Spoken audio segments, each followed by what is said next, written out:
सौरमंडल एक अद्भुत आकाशगंगा का हिस्सा है, जिसमें हमारा सूर्य और उसके आसपास चक्कर काटने वाले ग्रह, उपग्रह, कोणग्रह, तारा, धूमकेतु और अन्य आकाशीय शरीर शामिल है। पहला ग्रह है बुध, सूर्य के सबसे करीबी ग्रह, जिसका अध्ययन करने से हमें वैज्ञानिक ज्ञान मिलता है। इसका तापमान बहुत ही उच्च होता है और इसमें कोई वायुमंडल नहीं है।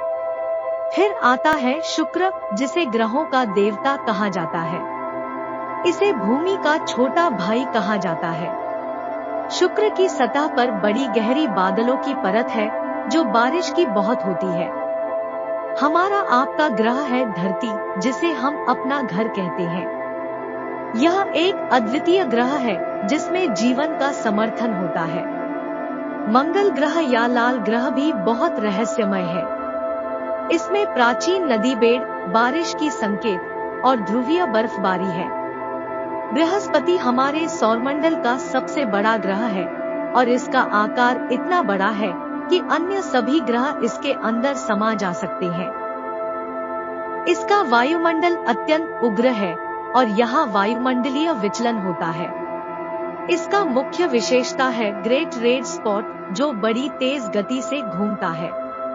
शनि का अस्त हमें उसकी आश्चर्यजनक अंगुलियों को दिखाता है, जबकि यूरेनस और नेपच्यून अपनी बर्फीले सतहों के साथ विख्यात है।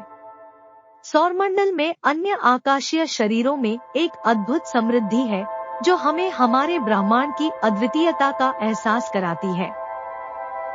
इसके अलावा वैज्ञानिक अध्ययन से हम ग्रहों की गतिविधियों, उनके चारिक परिसर और उनमें बदलती मौसम की समझ प्राप्त करते हैं, जो हमें ब्रह्मांड की अद्वितीय गुणवत्ता का अध्ययन करने में मदद करता है।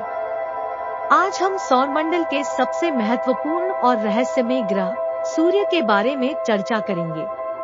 सूर्य हमारे सौरमंडल का केंद्र बिंदु है और इसका महत्व अत्यधिक है।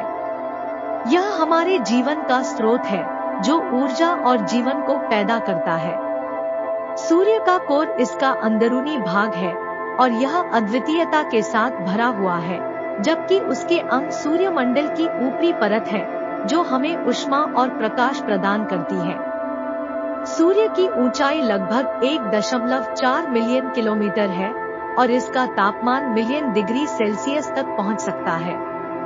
यह हमें ऊष्मा और प्रकाश देने में सक्षम है। सूर्यमंडल में घूमने वाले चंद्रमा और विभिन्न तूफान इसकी प्राकृतिक शक्ति को दर्शाते हैं, जिनसे हमें नासा की तरफ से सबसे नवीन और रोचक जानकारी मिलती है। सूर्य हमारे जीवन का स्रोत है, जिससे ऊर्जा मिलती है और यह धरती को आत्मा देता है।